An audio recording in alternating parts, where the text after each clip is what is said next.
we started burning. I believe it was about 9 o'clock we started ignition. Chris, why don't you fill us in on that? Yeah, Curtis, it was, let me pull it out. Yeah, about 9 o'clock, began ignition, lit the test fire. Test fire went well. From that point, we got the go from you and fired back to the west along the north perimeter, and then began taking fire as well down the south end.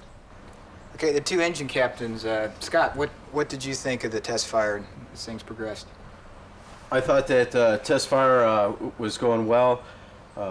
Chris and Travis and I, we all worked together and we were in agreement that the test fire was in meeting our objectives at the time of the test fire.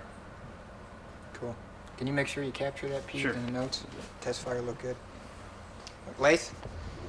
Yeah, I agree. It looked really well. I mean, it was doing exactly what we wanted. So, I agree. Okay, so I think we're all in agreement that test fire was good. We got progressing up. Travis, you started firing up the ridge.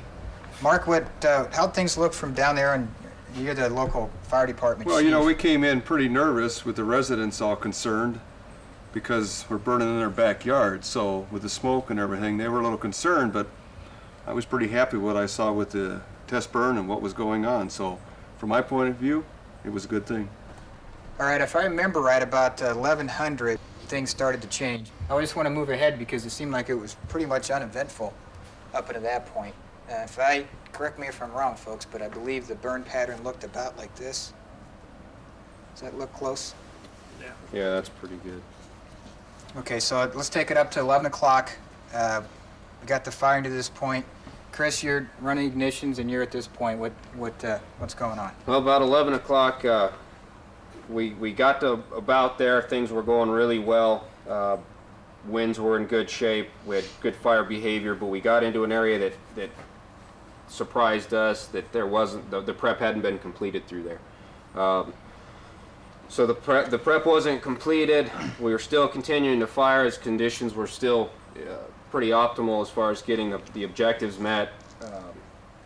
And shortly thereafter, as we got a little bit of a wind shift and got a spot fire across the line. Okay, let's hold it up there. Now, Travis, you're holding. Yeah. And you're up there with Chris. Chris was saying that he didn't feel that prep was to standard. How do you feel about that? Well, it's hard to say, but I agree with him because I'm the one that did the prep. But he's right. It wasn't done as well as it had been previous to that. You know, all the area before. Okay. So yeah, it's true. Okay. We can touch on that a little more in question 3. So everyone's in agreement that the prep probably wasn't done or was not done to standards up on the ridge? Yeah, that was a big part of it, Curtis. The other part is, you know, it was probably my fault as much as anything. I didn't get out and scout it ahead of time. I knew most of the folks. We worked together when I brought the module over of HOTSHOTs. Travis was the only one I hadn't worked with. Okay. So. And we'll address that as we go on. I just want to make sure that everybody's comfortable with that statement that there are some issues with the prep. Now, you were firing pretty aggressively. If I remember right, you covered that distance in a very short time. What were you thinking with that? Well, the conditions were going well and probably got a little bit overzealous and tried to get her done a little faster than we really needed to. The first part was going well. We had covered quite a bit of country and the winds were real favorable, so we continued. Thought it may be just a short section of prep, and so we decided we'd continue to go for it. Okay. Well, let's bump the timeline up somewhere just after 11, if I remember right. Travis, somebody called in a wind shift. Is that correct? About 11 o'clock? Do you remember? Yeah. Oh, Scott, that was you. You were taking weather. I was taking weather, and about 11:15 or so, we started getting strong winds out of the west. So we got a wind shift, just to Wind shift out visualize of the here. west, You got yes. more of a west component.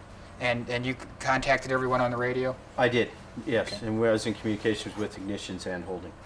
Okay, so then we got, it's about 11:15, I think, is when we had spot fire, right?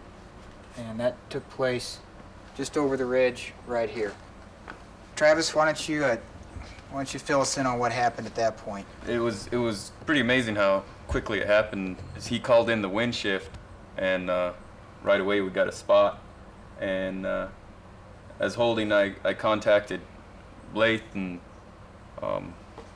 let him know the general area, and right away he knew where it was, and he knew the best, quickest way to get there, and he was on top of it and got there. And I was trying to get down there with the holding forces, but he pretty much had it wrapped up. Okay, Lace, so you took action on the spot. Why don't you go ahead and show us what happened here on the table? All right. Kind of pretty familiar with this area and noticed the wind switch. I was kind of ready for it. We came right in here, and I had the Forest Service guys right off the bat start doing a little structure protection.